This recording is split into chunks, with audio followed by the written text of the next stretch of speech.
She was hooping. Next thing you know, her wig went out of there.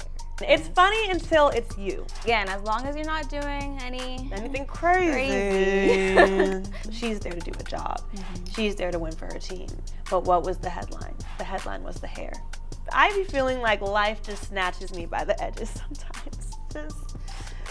It happens to all of us. And I mean, yeah, you said if there was a specific moment, I was gonna say, look, from age 10 to 18, I was embarrassed. What's up, everyone? Welcome to Curls of the Game, where your favorite curly girls in sports go beyond the highlights and dive deep into the stories that matter. Chloe, what's up?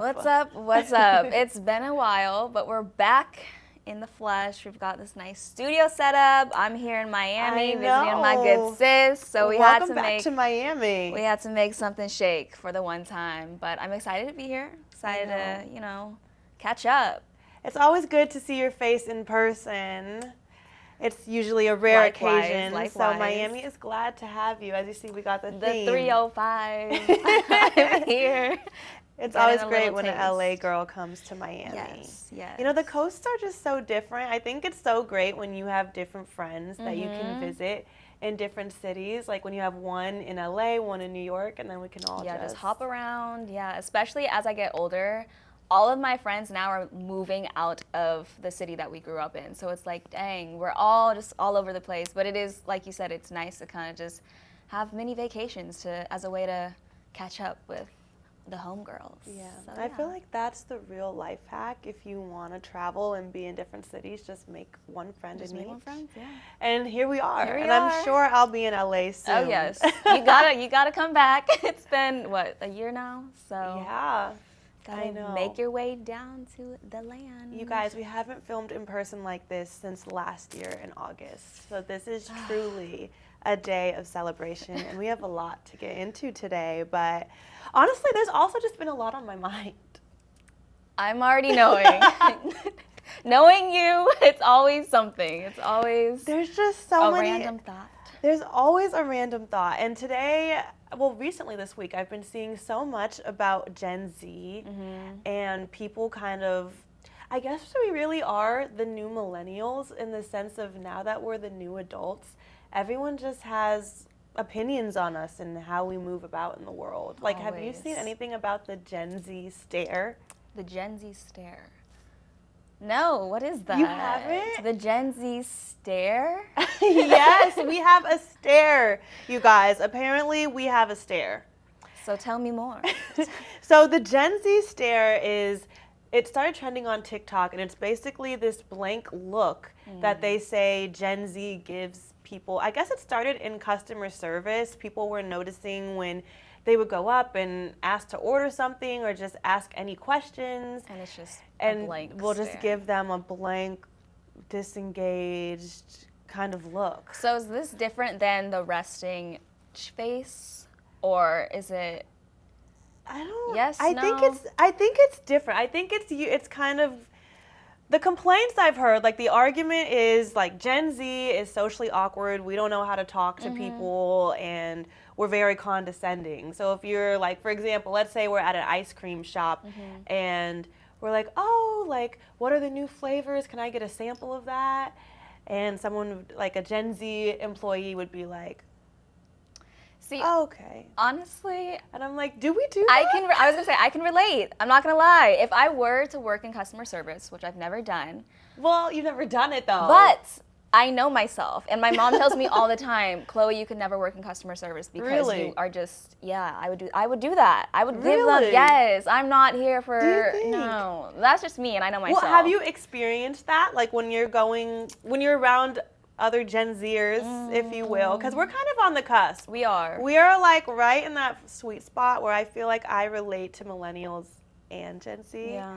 Have you had that experience where someone in Gen Z is just like blankly staring at you? So I have a younger brother. Okay. So he gives How those old? vibes. He's 23, I want to say. So is that Gen Z or is it younger? Yeah. I mean, we're Gen Z and we're a little older. Yeah, so he's 23. And he just gives those vibes often, you know, when I'm Really? trying to talk to him and he's just not having it. And yeah, I'm like, give me a little something, a little Yeah. I think personality. I've met rude people in any age group. I think like when you're around people a lot, and I did see this argument too, where it's like when you're working in anything like retail, food, you just realize how many people are just dumb. Oh, yeah. And like you're dealing with a lot of like ridiculousness from customers sometimes. And I'm sure like sometimes you're just like, are you effing kidding me? Like I'm sure that look sometimes is warranted based on what the customer asked. yeah. But I guess if you're like friendly, just trying to ask a question that it is your job to do, then that's different. But I do think it's interesting how people say like Gen Z is just socially awkward and we don't know how to talk to people. Well, I was going to say, I can agree to an extent because we've been on these damn phones for all of our, I mean, for Gen Z, Most of our lives. And so, yes, those social skills, interacting day to day and getting real FaceTime, we're probably not going to know how to have those interactions to the best of our abilities when I mean, fair. a lot of the times, I mean, okay, we may not be in that group, but for those younger than us, they grew up on TikTok. They're the True. iPad kids watching YouTube while they're God. eating. They're not having sit-down dinners with friends. They're literally, the screen is here, you know? True. So when people make that argument, I can see where they're coming from. I think we just can't generalize people. Like me and you, we're so bubbly. Like we're like gonna talk to anyone and everyone. I know I'm like that. So I think there's just different personalities for different people, but maybe we just don't have that much to say. And that's okay. That's okay. Sometimes you're at work, you don't feel like being there. And maybe I'm just going to stare at you and hand you your cone. And sorry if I don't have a big smile plastered on my face every day. But God forbid. But I do think if I was in that position, I'd be that person that's like, oh, sure. Like, you know, so just something to be aware of for Gen Zers. Gen Z. We've been All getting the Gen Zers out there. I kind of even hate the term Gen Z. Or any of the generations, like Gen Alpha. And then Gen there's this. new ones popping up, right? They made a new one for, I can't keep up. Yeah, but there's just so many. And I'm like, at the end of the day, yes. we're all going to just, as we grow, we're all going to do, when we all end up turning into our parents anyway. Like, I feel like I'm the most like my mom than anyone in Gen Z. I'm like, I picked up on all her habits the older I'm getting. I mean, speaking of, so we're talking about different generations. We've been through different eras, of course. Yeah. And my mom, actually, speaking of our parents, my mom, she recently sent me a TikTok reel talking about the convenience era versus the control era. And so essentially, the video was talking about how, you know, we used to own things, own music. It was in our CDs. We used to have photos actually in our hands with photo albums. And now, Oh yeah, I used to have I still have albums in my basement of like Yes. my baby pictures. I know it is nice to like physically it have. is. But then it opens up a larger discussion of, okay, we don't own, we access, we rent, we subscribe to different things online. But when it comes down to it, even creativity, in a sense, can be argued that it's on borrowed platforms when you really think about it, you know? Well, what do you go deeper? What do you mean? What do you mean by that? Well, so I think I get what you're saying, but what do you mean by borrowed or rented? So for a podcast, essentially, that can be, do we have ownership of that? Is it in our control, essentially? Yes, we can take the steps to do, you know, copyright and all that other things, but most of the things online, if you post a TikTok, can that be ripped away from you? Is that really in your ownership and control? I can only imagine 5 years from now where we're going to be in a tech space and the different mediums that we produce content. I think it scares all of us, but we all just have to embrace it. Oh, yeah. Because it's not going anywhere. No. But at the same time, I'm like, okay, how much further are we going to go with this? It's getting scary. With AI already, It is. we're going to see robots just walk in the face of Earth. Oh my God. I think I saw a story earlier where there's a man that fell in love with his, I don't think it was specifically ChatGPT, but he fell in love with his AI. Like, he named her and then he proposed to her and she said yes.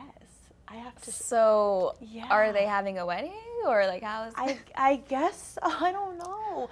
I guess so. And the crazy part is he has a wife and a child. See, I'm like, maybe he just did this all for what they call it, clickbait, because No, I think as we get into more generations of people that have only ever known AI and don't remember what life was before, like, we will see people kind of building their relationships with their chat.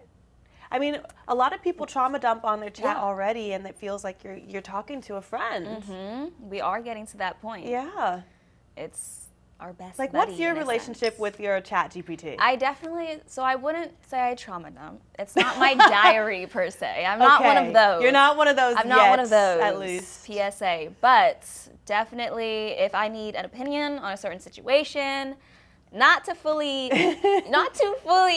not my BFF, but maybe if I want to reinforce an idea that I already had in my mind, just to kind of get that support in a sense. Like, okay, I'm not delusional. I'm not thinking or going about this in a crazy manner. So here and there, and then for work, obviously, I use it just to use it as a tool per se. So Right, and that's what it's supposed to be. it is, yes. There's a fine line between using it for what it can be to amplify what you do or take advantage. So Exactly. So we'll see where it goes in the future. It is kind of scary times that we're living in, but at the same time, it's great. It's very, like you said, it's the definition of convenient times, at least in some senses. in some, let's not get ahead of ourselves. Let's not, Don't because take it too far. today I think what we should really be talking about is just pressure, whether it's on the field, in front of your family, in your job, or even just existing with textured hair in public. There's a lot of pressure I'm seeing with the Browns in the quarterback room. It is such a crowded QB room. There's 4 competing for a spot, and that's something that we just usually don't see. I know Kenny Pickett was dealing with an injury. He missed the last 3 practices after suffering a hamstring injury during the final moments of training camp on July 26th. He had an MRI, spent the week rehabbing. Kevin Stefanski says Pickett will be on the field for day 8 of camp, but in a limited capacity. So this opened the door for Sanders, Flacco, and Dylan Gabriel to get some more reps in and have a real chance. Sanders is not feeling super good about his position, at least thus far during training camp, where he sits with the Browns, and I think he has a little bit of embarrassment or shame around his dad having to watch that. Yes. Deion recently was on an interview and stated the conversation he had with his son. Basically, he said, "Dad, I don't want you showing up to this Browns practice because I'm only going to get in 3-4 reps, and I don't want you seeing that." Yeah. Which must be a shock to his father to hear his own son say, "Dad, I don't want you there." There's 2 sides of this, right? One side, I can acknowledge the fact that, yes, this 23-year-old only wants to be at his peak, and to have a Hall of Famer as a dad can be a lot of pressure. I think we can all relate to being under that pressure sometimes and being scared when you don't feel like your best to have people that you really care about see you that way. There's also that human element, though. Yes, you want to put your best foot forward, but at the same time, it's okay to show that vulnerable side. It's okay to, not that it's your lowest moment, but it's okay to embrace all parts of the journey. You're not going to be at your elite status right out the gates. Right. You're a rookie, you're 23 years old. Putting yourself in his shoes, I think when you've always been number one, You've always been the guy, and going to the NFL, anyone transitioning from college to the NFL has probably felt that, because now you're competing at the highest level and you're not going to be the main guy right away. You're competing, and in his case, he's in one of the most competitive situations that we're seeing in the NFL with all of these teams. So I think for Shedeur, when you're used to being excellent, starting from the bottom feels shameful. And that internal dialogue is now, what if I'm not good enough to carry this last name? And I can only imagine the type of pressure that puts, in addition to the normal pressure that any college athlete transitioning to the NFL would feel. Totally. Yeah. I not to say that I'm no pro athlete, but Well, we can all relate to that theme, right? Of just like, we're under pressure and we don't want someone to see that. Have you had that? yeah, I definitely have. Being a person who is a perfectionist and only wants others to see me in my best state, it is tough even for family members to let them in on that side of things. I know for what I do at work, sideline reporting at our basketball championships or any other sporting championship, most of the times, my parents tap into all the broadcasts to show their love and support, but other times they want to be there and see me actually live in action.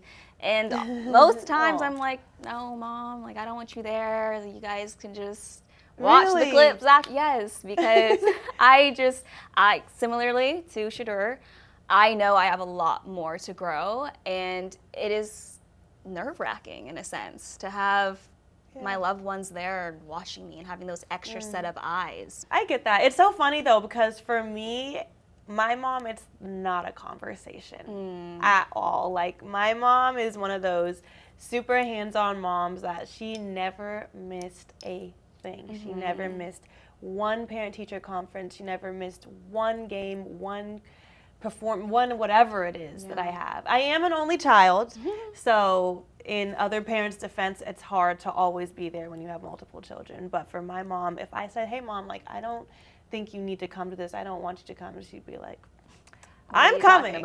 So I don't know. So for me, it's interesting because my mom has kind of been that person that can alleviate the pressure for me now. Knowing that she's there actually makes me feel better and feel more confident that I can do well, because I know that there's one person watching. Even if everyone else is criticizing, my parent, my support system is here regardless of if I win or lose, so I think it is just perspective, how you look at it, and we all have different family dynamics, but it is a question of just, why is trying so embarrassing sometimes? We are so obsessed with our outcomes and doing well, but when we're in a position where we're grinding or we're earning it or we're getting to those steps, it's like highlighting those trying times is just so hard for a lot of us. I think because we're all so afraid of failure, and we don't want that to be broadcasted for all to see. We want to kind of take our L's in silence in our own comfort. And so that's essentially how I look at it. Yeah. I know. But it's crazy because we also emphasize so hard about how beautiful the journey is. And I think for me, when I've succeeded, all I can think about is those times where I was working, and it becomes the times you actually miss the most. Like if Shedeur, for example, comes out on top and ends up being QB1, if it's not this season, next, or whatever the case may be for him, he's going to think about times like these when everybody was questioning him. So it's not just him. I think we all can learn something from that type of situation. Yeah, it's all relatable. And best of luck to those quarterbacks because competition. I just know that has to be so stressful. I'm very curious to see what happens with the Browns this season, who ends up being their guy. Yeah. well, being in the limelight, for Shedeur, for all our athletes, for all our rookies, we see it across the board, right? Mm-hmm. Not only at the athlete level, but at the talent level, broadcasters, reporters, they also face some heat. Absolutely. We face tons of scrutiny. Mm-hmm. Our fair share. Our fair share, and we're only getting started. We're not even at that level yet. But I say that all to say, recently a few broadcasters, Erin Andrews and Charissa Thompson, they kind of had a little buzz around them because on their own podcast, they got into some details about, a little vacation that they went on, and it wasn't any normal vacation. They were in Montana. They had a little snow trip with Travis Kelce and Taylor Swift. So 2 big superstar names. Mm-hmm. Of course, they're going to have some buzz circulating those 2 celebs. But they came onto their podcast pretty much sharing the experience, and it was after the fact. Obviously, they're not going to talk about it in the moment because they are all public figures, and it only came to light because Travis Kelce himself, he posted on Instagram a little Instagram picture, Instagram dump about with the tag, had to tag them all, and so that's when it really sparked some discussion, and it was only then that Erin and Charissa talked about it, opened up on their podcast because of the whole, being in the limelight, mm-hmm. being magnified to a larger degree. Who knows what would have went down if they were in the moment posting stories on their little snow trip. Right. I'm sure they felt the need to address it after it had been made public, but it's understandable why they wouldn't have been in real time out and open about, oh, here I am with, so-and-so. Yes. Charissa herself, she said on the podcast, their lives are so public. So it was very important for Erin and I to not say anything, not because we don't like to share stuff with you, but it's important for us to let them dictate the narrative on things they do in their personal life. Yeah. So we see that all the time with athletes wanting to control their own narrative. But on the flip side, Erin and Charissa being broadcasters in the sports media space, mm-hmm. I feel like that's a side that goes a little untouched, where we see that obviously it blurs a line. Yes, it does. Well, people are at least questioning: is this blurring a line of, it's one thing to obviously we work very closely with the people that we cover, but is it one thing to have conversations and maybe hang out casually versus going on an entire vacation, and where is the fine line between professionalism and work relationships, because technically they are all working in the same mm-hmm. space. So it can, the sports industry. Yeah, to the public, it can look a little shady, like a side eye. What's going on? Why are these 2 female reporters? And I hate to bring, gender into it all the time, but it is always a topic of discussion when it's the double standard of access. If it were a male journalist or male broadcaster going on this vacation, group trip with Travis and Taylor, would people look at it differently? Well, it is interesting because I feel like when men do it, it's like, oh, we're all buddies. We're like on buddy trips. We're hanging out as buds. But women are obviously more policed in everything, and this is no exception. So especially attractive women, it's always going to be a question, or, your morality, your professionalism will come into question before the athlete or the celebrities. So it's a tough thing, but I really don't fault them at all for going on the trip. I think they handled the situation amazingly. And honestly, is it really wrong? Is it really wrong to, when you've developed friendships with people, even if you do have to do your job and cover them, analyze them, is it wrong to also be able to hang out in the off season? Yeah. I don't think so, me personally, but I do think there is a fine line. It's how you go about it, right? Mm-hmm. If it were me, I know that I probably wouldn't be as public about it because I already know the heat that I'm going to. I already know and people they are going to be did, and talking that's why in the they comments. were private So about it. Yeah. exactly. But I do understand that a job, they work in the field. And so at the end of the day, I don't want to come across as, okay, I have another narrative, I have another agenda that's going on. I still want to be professional about it. Or I can already read the comments now. Oh, Erin's glazing the Chiefs because they're going on holiday. Oh, they can't do their job. Like, go back on vacation with Taylor. Exactly. I can just hear, like, when you're in these spaces and you're covering things, you just know what negative people or internet trolls are gonna say. So, but it was Travis's choice to post that. I have no idea whether he got consent from them or not, but it's out there. I would assume. And honestly, it could be viewed as a step to kind of normalize these relationships and stop making it some big deal. You know, like, people should be able to hang out cordially and it not be a big deal. I think as long as you're able to stay unbiased to an extent when you're personally connected. And also just being transparent about it. I feel like honest, it makes it less of a secret. It looks less shady to the public. I feel like, hey, this is what we're doing, and we're not worried about it because we know we're not doing anything wrong. Versus, oh, hopefully this doesn't get leaked to the press, then it looks like, it's like, what are you guys doing? What are you hiding? Yeah, like, what's going on over here? Exactly. Yeah. So just being open and honest about those relationships because, you know, in other workspaces, it's totally fine for coworkers to mingle and do trips and whatnot. So I don't see, there's no harm in doing it. But yeah, I mean, I know for me, I have tons of friendships with the people that I cover. Or have covered. And that's what it is. Nothing more, nothing less. Yeah, I don't think that should be something that has to be so taboo. I think as long as you're doing your job well. And everyone's being respectful and honoring. And we're not out here, you know, breaking moral codes. Exactly. It's the same thing, and we're just more in the public eye. So everything is open up to everybody and everyone's opinion. And I think that's still something that we're all going to have to get more used to, at least us. But do you think it causes favoritism for the reporters when covering?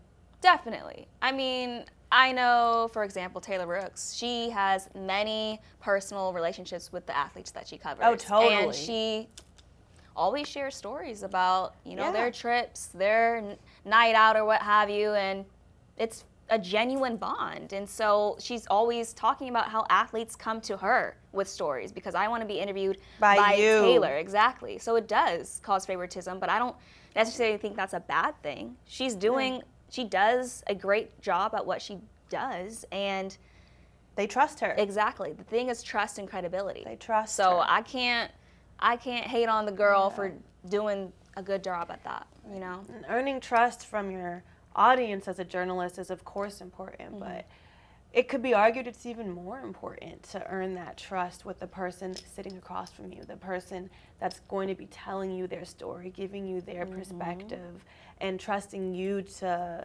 broadcast that to the world. So I don't know. I think it's okay. I think it's okay for us to do that, and you can utilize that to elevate your career. Exactly. You know? Again, as long as you're not doing anything crazy. Let's get that straight. Yeah, hold on now. We are not condoning anything immoral. We're just saying that it does not hurt to build good relationships with the people you cover. Genuine quality relationship. While we're on the topic of women just trying to exist without a viral meltdown, I think we really need to talk about what happened with Kahleah Copper. Woo! Let's talk about it because she was hooping. Next thing you know, her wig went out of there. And it was a whole, as you can imagine, people were clipping it, had lots to say about that whole scenario. Right. And I just, that was a moment. But let's unpack Our good sis, her wig flew off, okay? She was playing basketball. It's a very athletic activity, obviously. her wig flew off, and that happens sometimes. Listen, it's funny until it's you. It's funny until it's you. So for those of you who haven't heard the story, during the Phoenix Mercury's recent game against the Washington Mystics, Kahleah Copper, all-star guard, her wig fell off mid-play when a teammate set a screen. The game paused after this incident, and Copper grabbed it. She returned to the locker room. And meanwhile, one specific fan was in the audience mocking the incident, prompting teammates to alert officials. And the fan was later ejected by security because her teammates went ahead and called out that behavior. So, and despite this disruption, by the way, the Mercury kept their focus and ended up winning the game 88-72. So it didn't stop anything. They still had a great game. But I think this moment specifically just really speaks to the hyper visibility around Black women and our hair. Especially as an athletic person, I can only imagine how much more complicated these things can get, and why it always feels like it's a mockery or a joke. We're constantly being mocked or judged or memed when we're just living our lives, you know? And I find that mockery from the fan to be a microaggression, because would it have been the same ha ha ha if it was a hair extension that fell out? You know what I mean? Hair, especially in the Black community, it symbolizes lots of things, from power to beauty to even politics, especially when we're looking at the greater scheme of, you know, African Americans and other races. And so to carry that weight in the space of sport, it gets real, it gets deep as we're talking about it. I think this is a really great example of how our hair, our bodies, our demeanor, everything is always up for critique, even if we're not here for that purpose. She's there to do a job. She's there to win for her team. But what was the headline? The headline was the hair. For a fan to say something and for a teammate to stick up. I love that they stuck up for each other. I think that was amazing. It shows like community, support, respect. Public embarrassment when it comes to our hair is something that I think it's a rite of passage growing up as anyone with textured natural hair, any Black woman or other people of color as well. Like, we've all been there. I'm just curious, like, have you ever had an experience like this where you've just been completely embarrassed because of your hair, what's going on, like, just for existing? Yes, to say the least. Because I just feel like life, I be feeling like life just snatches me by the edges sometimes. Just it happens to all of us. And I mean, you said if there was a specific moment. I was gonna say, look, from age 10 to 18, I was embarrassed for my hair. Literally, like, there's no exact moment. It was a whole era of embarrassment. To be like, that's true. we can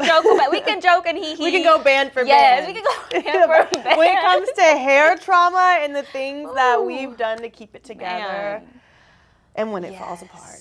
I have one example. I remember, did you have a straight hair phase? That's what I'm saying. From we all did. All of high school, I would wake up every single morning to re-straighten it. And looking back at pictures, looking dusty and poofy. But yes, I definitely had my straight hair era.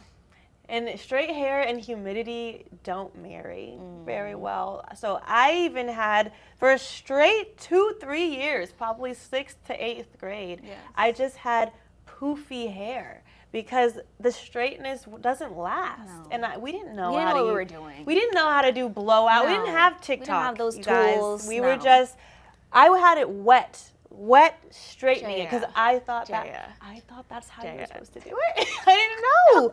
And then it would be just a big poof. I remember one time I had one Black teacher in 7th grade. She pulled me aside and she's like, we need to put your hair in a bun. What are you doing? And I'm like, what do you mean we need to put my hair in a bun? Honestly, the moral of this entire episode is just how we handle things when the world is watching.